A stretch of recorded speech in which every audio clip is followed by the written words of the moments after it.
Hindi, ang sweet nila, oh. Kahit na may baby na sila, kung magsubuan sila, parang nagliligawan pa rin. Tayo, kaya kailan tayo magkakaanak? Oo, okay ka lang? Oh. Sarap kasi yung mami mo, eh. Nalokon lang ako. Sorry. Naisip ko na nga kung ano yung mga magiging pangalan ng anak natin, eh. Sobrang sarap din ba ng tubig? Nakakalata na ako sa'yo, ha? Bakit parang ayaw mo naman pag-usapan yung mga magiging pangalan ng anak natin? Ito naman, oh. Hindi naman sa ganun. Siguro ayaw mo na akong pakasalan. Ayaw mo na ba ako makasama habang buhay? Bakit? Meron bang kulang sa akin? Meron bang hindi na ako nagagawa? Pwedeng kumalma ka lang. Hindi ganun, mali yung iniisip mo. Siguro nagsasawa ka na sa akin. Umamin ka na nga. Siguro pinagpapalit mo na ako sa iba. Baka may iba ka nang kinikita. Ano mo? Nakulan na ako ng ganang kumain. Kung di ba pag-usapan na natin yan pag hindi ka na napaparaning.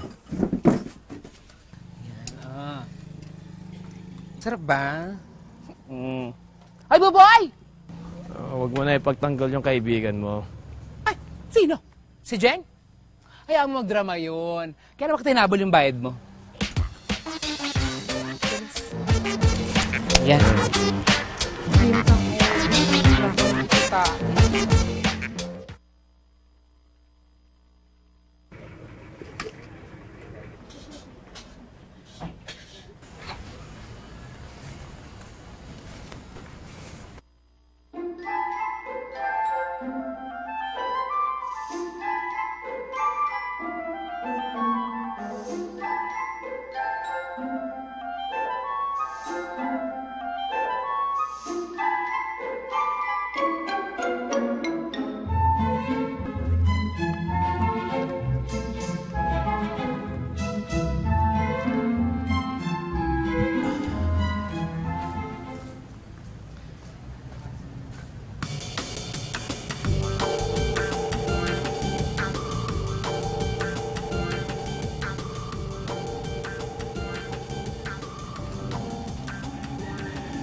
Hello!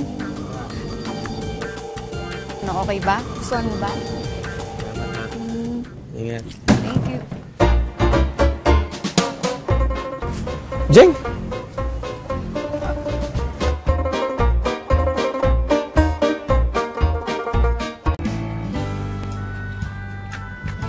Jeng, ano ginagawa mo rito? Yung kaldero ko kasi naitapon ni Melody. Loko-loko talaga yung baklang yun.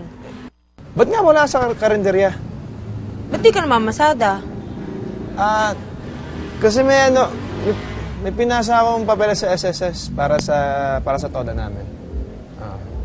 Ganun ba? Wala pala dito yung kaldero ko eh. Sigurado ka? Gusto mo tulungan kita Ay, hindi na. Bibili na lang ako ng bago. Sige, balik na ako sa kalendarya, ha? Mamasada na rin ako. Buboy, hindi ka nagalit? Basta hindi ka nagkaselos. Ako? Oo. Nagkaselos? Hindi, ah. Oo, hindi na ako galit. Nauna na ako, ah.